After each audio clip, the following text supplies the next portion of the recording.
Hello, everyone. Welcome back to It's a Numbers Game. I'm Adam Morris here with my deal-hungry wingman, Daniel Welling, and today we're tackling the question every growth-minded MSP asks sooner or later. How on earth do I pay for that acquisition? Our guest is Alex Fenton from FBX Capital, a lender-turned-advisor who's arranged more than $2 billion in funding for UK SMEs. And he's going to show us where the money really comes from on how to avoid blowing up your balance sheet in the process. So stick with us and you'll learn the deal box formula, a simple way to work out exactly how much debt you can raise before you start wooing targets. The fast back of the napkin maths that tells you whether a price tag is affordable and which funding tool fits which problem. From invoice finance for day-to-day cash gaps to private credit loans for full-blown M&A plays. So if you're dreaming of buying the competitor across town or just want a realistic map of the financing jungle, you need to listen to this podcast.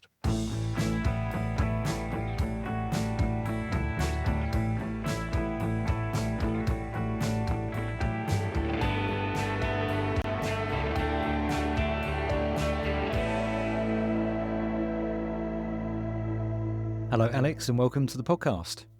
Hi, chaps. How are you? Really good, thank you. Really good. And both Adam and I are pretty interested and excited about today's episode, knowing that we've got, as we would describe you, a fundraising expert on tap to answer Adam and I's, our audience's questions around the topic of raising money to grow an MSP business. And of course, we have to start with mergers and acquisitions as being the sort of most common money raising event that an MSP might engage in. Before we get into that, perhaps you could tell us just very briefly what makes you an expert on this topic.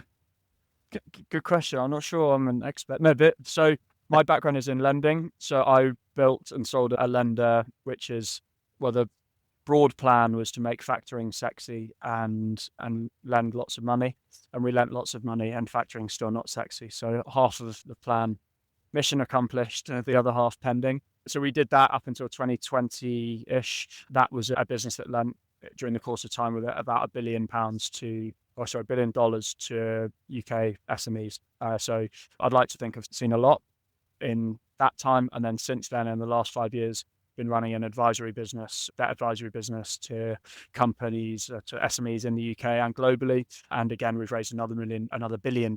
So a couple of $1 billion into the SME marketplace. Might not make me an expert, but it means I've done it a lot. So hopefully that's helpful. I think there's at least 2 billion reasons there why you're certainly qualified sufficiently for our podcast. So no, sounds really interesting. But in fact, if I could take us down one rabbit hole, the topic of factoring is one that equally agitates Adam and I into spirited debate. Tell us about some of the scenarios where factoring actually is an appropriate mechanism. Is it normally managed service providers, or is this normally... Dan, can we even explain what factoring is, just so we make sure that everyone's perfect? Yeah. Well, actually, the interesting thing about factoring is that it is almost an old-fashioned term, because the reality is, so factoring is essentially freeing up the cash tied up in your unpaid invoices. That is what invoice finance is, and factoring is one part of that. Factoring is a kind of 1980s, 1990s mechanism where you mirror a sales ledger from your business and you mirror it at the bank, and they release cash against it. The money gets paid into the bank. They say, right, that's invoice number 123, sign it off, release some cash.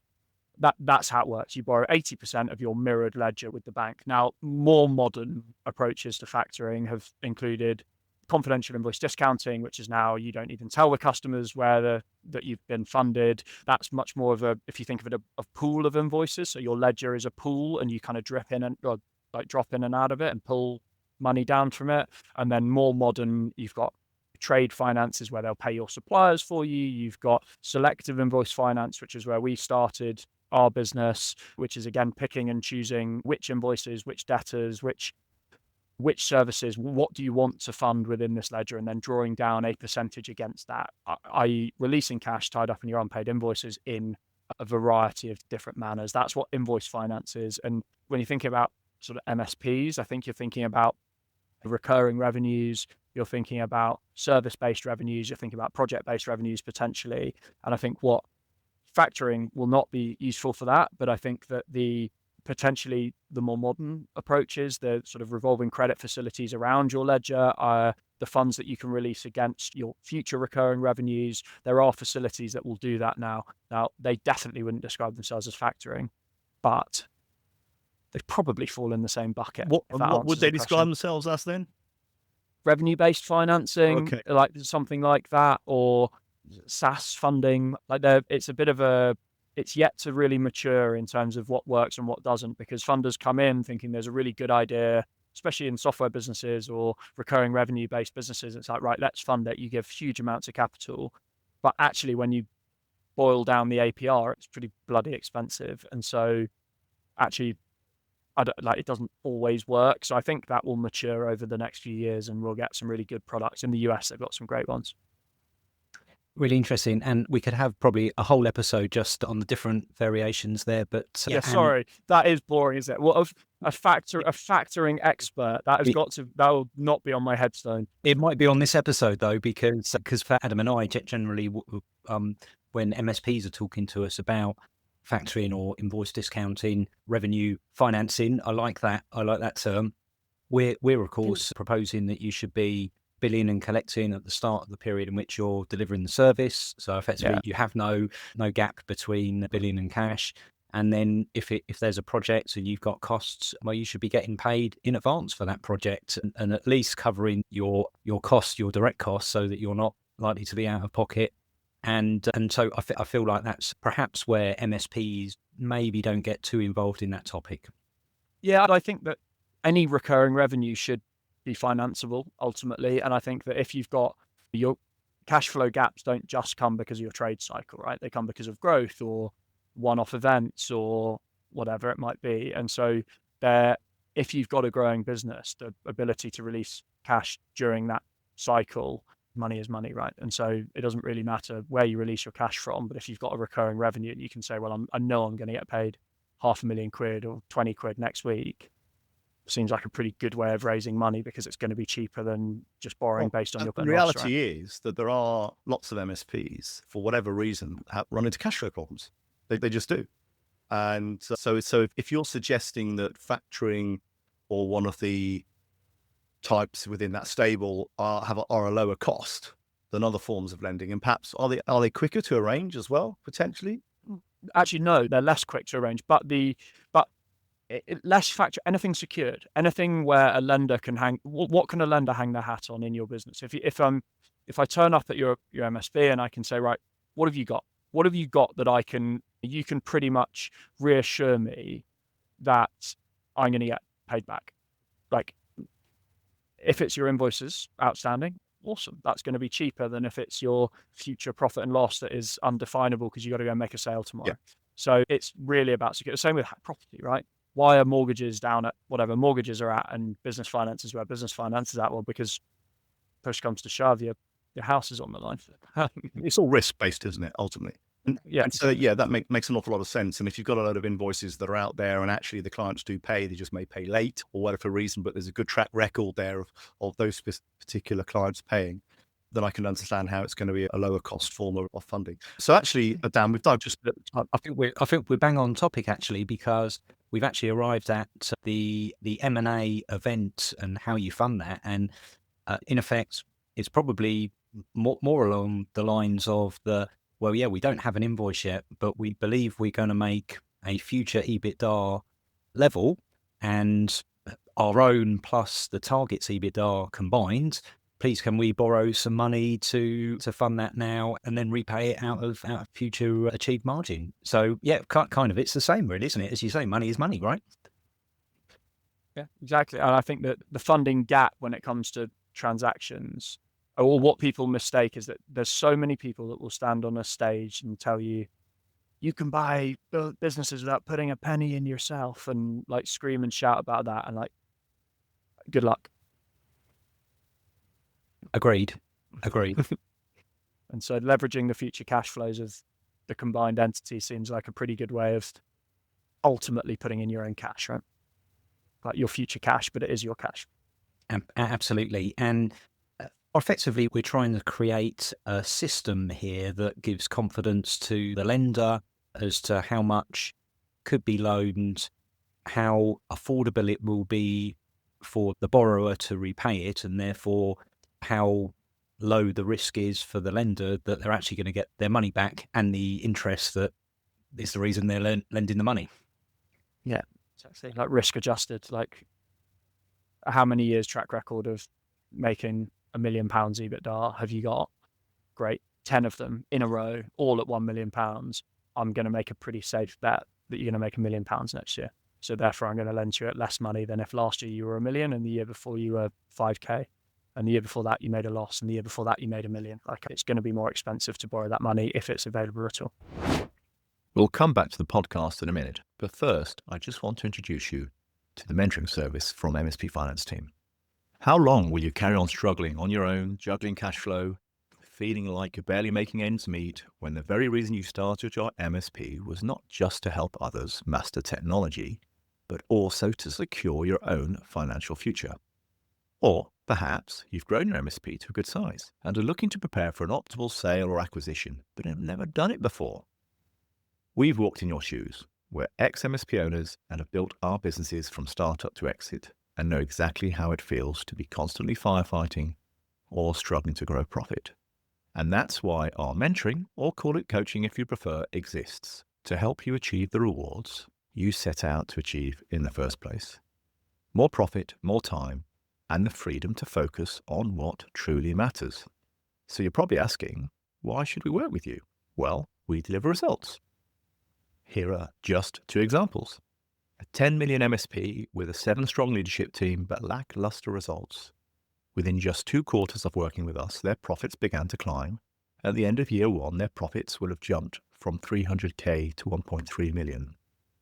But we're not that big, I hear you say. Well, we work with smaller MSPs as well. A 400k MSP was suffering a 10% loss before we engaged with them, and were struggling to move forward for years. Again, within a 12-month period, we've turned that business around. They've got new clients, they've got their mojo back, and they made a 10% profit this year. If you'd like results like this, book a free consultation now at mspfinanceteam.com, and we'll discuss a burning issue that's been holding you back and give you several key actions to take away and implement completely free of charge with no further obligations. Don't settle for less. Make your MSP everything you dreamed it to be. Brilliant. So you've kind of taken probably as to our next question. How do you begin to assess what you might be able to borrow as a buyer, and what would you be looking for as a lender? Well, in fact, what would your role here be? You would be brokering. We're the advisor. So my role as an advisor, like I'm done taking credit risk on other people being good at their jobs. Right. Like that ship sailed, and just as the pandemic started, we provide advice to buyers and sellers, both sides of the equation in the SME market. The biggest problem that we've seen in M&A in maybe that smaller space, sort of acquisition prices of say a few $100,000 up to say £5 million, is actually the gap between what people think it's worth and what your dad's telling you your business is worth and what your business is worth. Because in that space, it's a sort of where's the wind blowing and how much will someone pay for it? And as much, I may be wrong. No, in fact, I'm definitely not wrong, that 95% of the people that we speak to think that their business, because they can adjust their EBITDA in some way, shape or form, is worth, like, if I'm the CEO and I'm on £150,000 a year, I'll just remove my own salary because I'm not going to work there after the acquisition. It's like, cool, but someone does too. Someone has to lead that business. You can't just minus 150k and therefore times it by 6. Like, you leaving doesn't make this company worth more than a million quid more valuable. And I think that gap is something that we often see on the advisory side. We often see that there's a bit of a journey to be taken, and also always a gap between buyer and seller, always. And it's particularly prevalent in that SME part of the world. because the difference between 500k and 5 million quid is fundamentally life-changing, whereas maybe the difference between 50 million and 55 million, who gives a damn? Yeah. I mean, I would give a damn, by the way. But yes. yeah, but ultimately the difference for the shareholder is 10% rather than a proper life-changing sum of money. Yeah. And so the first part of this puzzle is actually having a target. If you're the buyer, having a target that you've reached a sensible valuation and deal structure to effectively, as if it was your own money, you would be prepared to put your own money if you had it. And presumably most buyers are looking for funding because they don't have the money necessarily, although even if they did, perhaps they would want to borrow it because they could be doing other things with that money.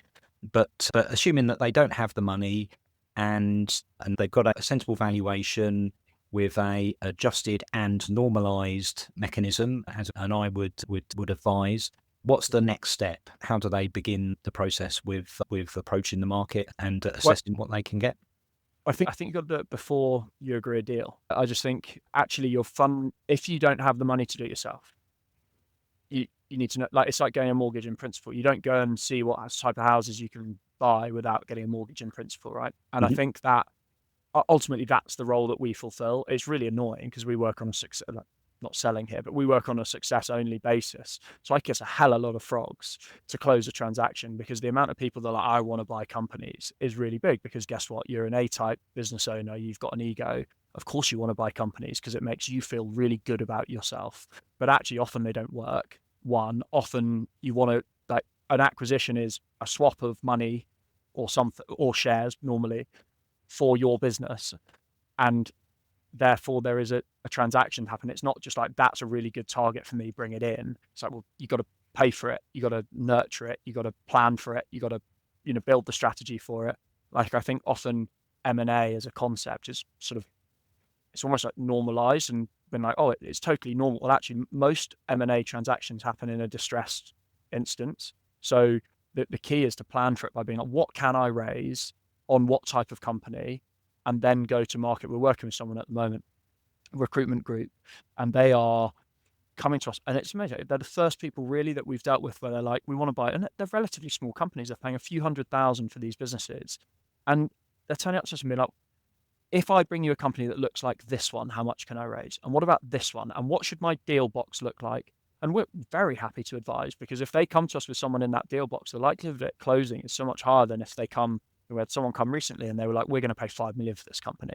We're like, cool. So looking at it, are you going to put in 4.5? And they're like, we're going to raise debt on it. And we were like, okay, where from? Like, these guys have made a loss. And they're like, yeah, but the synergies on this. It's like, yeah, but it doesn't work. So I would always advise, like, in terms of like the process, and don't come to us necessarily, but go and speak to someone who understands the market and be like, what can I raise on what type of company? And for example, an unfunded acquisition target, so someone with no debt, it's going to be way better for you to buy, because you can raise more money based upon them coming into your business, because there's no debt serviceability that you're kind of taking on. So, like, it's nice to know that, right? So you go and you've got two companies next to each other, like, choose the one that doesn't have debt, even if it's slightly less profitable, because you'll be able to raise more money on it in your own business to pay out the shareholder in the incumbent, for example. And I think it's things like that I would be an advocate, that M&A, unless it's distressed and massively in the moment, spur of the moment, like, buy it, it's going to cost very little. It doesn't really change our business if it works, if it doesn't. I would be like, even at the low levels, I certainly wouldn't be going to market to try and buy businesses without a strategy. You mentioned deal box. Yeah, sorry, is that too acronymy? It's a little bit on the edge of jargony. As in, so I like it. Yeah, so if you come to me and you say, right, I'm an MSP, I turn over 5 million quid, and I think, and I'm really damn good in central London, and we're going to set up an office in Manchester, and I've got two options. I want to go to Manchester and set up an office, or I want to buy a company in Manchester. And what I'd like to buy is, I'd like to buy a company that's just got all the same infrastructure that we've got. Okay, awesome. Well, there's the start of your deal box. It needs to be in Manchester. It needs to have infrastructure X, Y, and Z. Okay, so there's your first like that's your deal. That's the company that you're trying to buy. But actually, there's a financial deal box that you have to think about here too, because you have to be like, well, okay, cool. What's your budget? How much can you afford? And so, well, I can afford our business, our 5 million London-based turnover business. We can afford to put 200k to work in this. And it's okay, cool. So is that 200k that you can afford up front over a period of time? Is that 200k for the integration, like an extra person, maybe someone go up to Manchester? What does that budget kind of look like? So you're starting to be like, oh, well, okay, that's 100k up front. Sure. Right, fine. So you've got 100 grand up front. What type of company do you want to be buying? Well, I'd like to buy it's this turnover, that profitability. This is our perfect thing. Okay, cool. Well, you've created this company, but you've only got 100k. So now you need to work out what you can borrow on that company and your own company. So you might be able to borrow 600k. Cool. So we've now got your deal boxes. You've got 600k that we think we can go and raise you 500. You're going to put in 100 yourself. You've got a company that's in Manchester. It's got these 3 or 4 infrastructure pieces and it's a turnover of X, Y, or Z. That's your deal. Now your job is to go and find companies that fit that criteria. So you go and look for those companies and you basically have to start a conversation to be like, I've got 600k. Does this match? And that ultimately is your deal box. And I think that until you know what money you can borrow, it's impossible to create. It's like, because I can go and create you a target company. I would really like to buy the best debt advisory business in the world, and I'd like to buy them for £1. Like there's a stupid deal box. Like, and so therefore it's like, well, I need to know what I can get before I can go and create that, if that makes sense. And that ultimately, to de-jargon it. I know it's useful to know what these terms are, because every little bit helps, doesn't it? And when you're having conversations with people in the marketplace, it's part of the language. So, and it's a shortcut, right? That's what all this jargon is. Yeah, it's really useful. It makes a lot of sense. The magic here, though, is we've got lots of unknowns, and we need to find the corners of the jigsaw here to begin with. So you're about to Donald Rumsfeld me. There are known unknowns, unknown. Yeah, exactly. Oh, yeah. So it sounds like a Harry Potter garden, lots of gnomes. Yes, exactly. So, where do we start? What are the rough edges of this? Is there like an EBITDA multiple? Is there got to be? Can we get anything like a range of what the interest costs might be based on the size, the risk, something to get us started with creating our deal box, our target definition? Yeah. So I wish the answer was yes. So I can give you real broad ranges here. Like it's frankly ludicrous, right? Because it will depend on, for example, your billing cycle. If you do work done and you bill them in 90 days, rubbish for you. But if you're selling your business, someone can release the cash tied up in those invoices early. So therefore they can raise more money to pay you out earlier, which is incongruous with the fact that you've just spent 10 years having rubbish cash flow.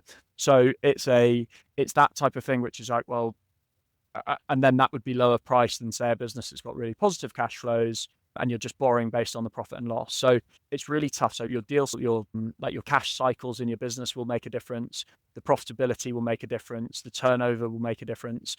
All of those, higher the better, like broadly. In terms of raising money into the business to buy, it will again depend where you're looking to do it. Are you looking to do a big consolidation play here? Because if so, there are private credit lenders that will lend to you at 10-ish%, something like that. But again, you're looking to be a pretty good, sustainable, solid, strong company you will have to have an acquisition, if not pipeline strategy as to why you're going to do it, how you're going to do it, your integration plan, that sort of thing. Whereas maybe on the lower end, you're looking to be like, cool, I'm a couple of million turnover business. I'd like to plug in this guy because he's fed up of running it, or he wants to retire, or whatever it is, and I'm going to pay him 250,000. You're looking at like ultimately you EBITDA, divide it to make it monthly. So she's £120,000 EBITDA, 10,000 quid's worth of cash profit per month, effectively. About 40% of that you can use in repayments. So 40% of that's £4,000. Times that by 60, you're basically looking at 240 grand. So that's your like repayment structure. So let me rephrase that. So £10,000 is your monthly profit. About 40% of that is what you could afford to repay a lender, what a lender would look at. So about 40% of your monthly profitability. 6-year, 5-year term, 60 months. So, that's 240. That's probably borrowing of 200, interest of 40. You can borrow 200K on that business in order to make the acquisition. That's very back of the fag packet maths. Maybe a bit like almost one of those things where you're like, it's too complex and you'll never get it right, so why bother trying? But Yeah. if you loosely look at it and you go, what is the monthly profitability of that business? 40% of it, that's what your debt service will be on a monthly basis. And then you can make that out to be 1 year loan, 2 year loan, 4 year loan, 5 year loan, maybe maximum 6 year loan, something like that in that smaller part of the market. And cost wise, you'll be in the teens, most likely. Brilliant. That's a really useful number. And I think I understand how you've got to like 40% of the profitability. Presumably you're taking off things like corporation tax. It's EBITDA. So but after corporation tax, because EBITDA won't give you free cash flow necessarily. Exactly. Yeah.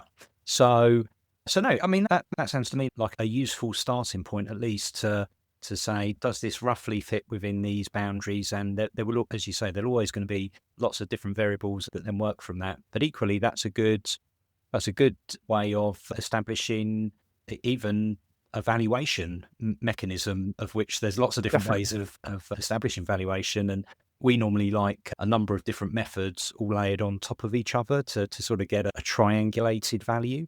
But this could be another one of those measures.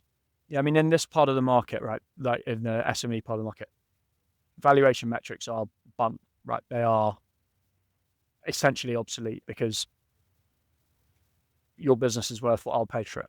Yeah, like and there's no two ways about it, and that is why advisors exist. Advisors exist to be like, hang on, don't go and pay 5 million quid for this company because of the synergies. That is a nonsensical approach to building your business. This will bust you. So therefore, think about this, think about that. And I think putting things in straight lines a little bit, because people get deal heat, the desire to do a deal massively overweight, like we see it so often, like the desire to raise money and buy businesses and be powerful and take on the world sort of outweighs the fact that if you buy that company for that price, you'll bust. You just don't know it yet. And I think that's something. I sound like Scrooge here, but I think it really is something to think about when you're buying businesses. Super. So I wonder if there's a third acronym here, because we've got deal box and deal heat. So Adam, you're gonna get us. Are you gonna deal heat me, Adam? This is just M&A gold. This is deal heat and deal bot. Yeah. So. What a tosser! I'm wearing a shirt as well. Oh, dear. It's really good. So you're looking to go and acquire a business.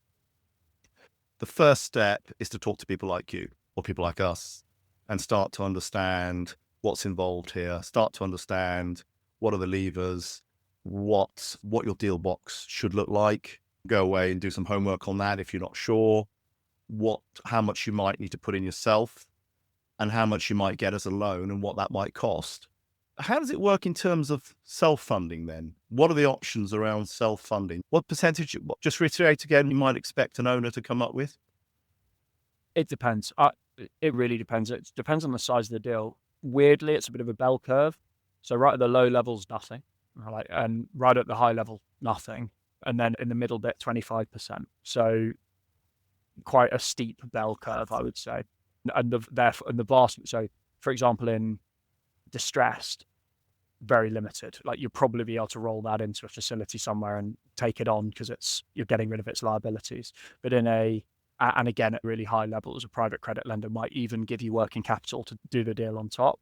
But in the like sweet spot of SME plug-in, I bought the competitor in Manchester. I bought him, plugged him into my business. You're probably going to think about putting in about 25% of the value, and you might not put it in day one. You might put it in over the term of whatever your deferred period, over your amount of time that you take to pay out the other shareholder. But you can, I'd say, about 25% budget for it, or find a way to do that. Sure. Okay. That's useful to have that sort of number around. And so they're looking ideally to source this through their own business profits. Can they get loans from multiple lenders? Can they get it from over there and get a top up from somewhere else? Or how does this work? Yeah, again, you've got to think about my crap maths a minute ago. You got to think what can you afford to service? What can you afford to service with this new company coming in? What are you going to have to pay? Like, I'm yet to see an M&A transaction in this SME market where one of the two companies doesn't take their eye off the ball and you dip a bit before you go up. So what does that then look like, and how long can you kind of sustain that while still repaying this debt? You've got personal guarantees on the vast majority of loans, like maybe not at the two ends again, but in the vast majority of loans that sit in the middle, maybe not on working capital, so anything secured, maybe not, but the far ends of that, big and small, maybe not as well, but the vast majority of SME lending is coming with personal guarantees. So again, you've got to kind of risk adjust for that. So yes, you can take money from loads of different places and do whatever you want to do to do, whoever will offer you the money, you can take it all, but can you repay it? And if you're on the hook personally, is that a risk you want to take?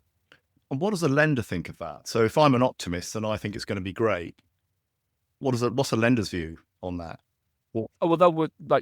I say that maybe slightly loosely, is that if you get 5 offers from 5 lenders for the same amount, like you only want to be able to take up to your debt serviceability amount. You don't want to, so you might be able to afford to repay, in our previous example, 4,000 a month, and someone offers you 100,000 and someone else offers you 100,000. That should be okay, because you can probably repay that over a 60-month term.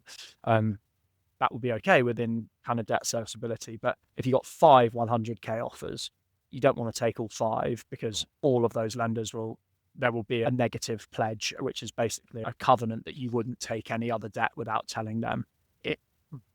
And again, you can work that in and you can say, look, we're taking a little bit of you and a little bit of you. Is that okay? And you can do that during the course of the transaction, but you wouldn't want to, again, stack it. I guess what I was kind of getting to is, if I have a personal guarantee behind it, are you, the lender, going to go, okay, he's got the personal guarantee, so that's fine. I'm happy for him to take the risk. Or are you going to go, no, actually, do you know what? This is ridiculous. There's no way this can work at that rate, so I'm not going to offer it. Both. I've seen both happen. So in that SME part of the market, lenders will look at the business and the PG and the value, but ostensibly, if you are a billionaire and you want to borrow 100k for your business that has no revenues, you'll probably be able to borrow that money somewhere. But if you're not, you might not.